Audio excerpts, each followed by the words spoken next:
Mungkin ini salah satu yang hadis bilang ketika akan ada masanya ayat Al-Quran cuma sampai kerongkongan. Bahkan kayaknya nyampe kerongkongan juga enggak. Cuma sampai ujung lidah kali. Ketika dengan ringannya tanpa ragu menukar wahyu dengan sebotol miras.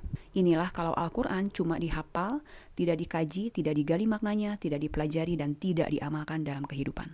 Saya bukan penghafal, saya juga masih jauh lah dari kata paham sama tafsiran ya.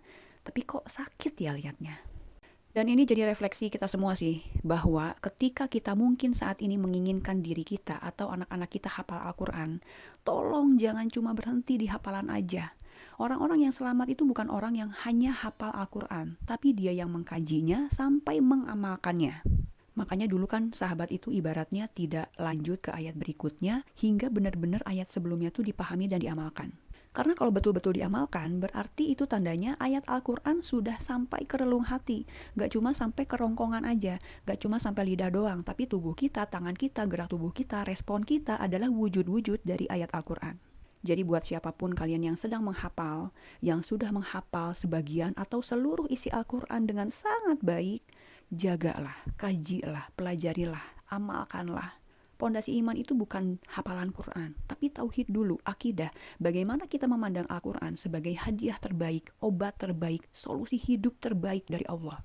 Apalagi ini Ad-Duha tuh kan kalau kita tahu asbabun nuzulnya atau kisah di balik turunnya Ad-Duha itu tuh hiburan dari Allah buat Nabi Shallallahu Alaihi Wasallam karena diejek.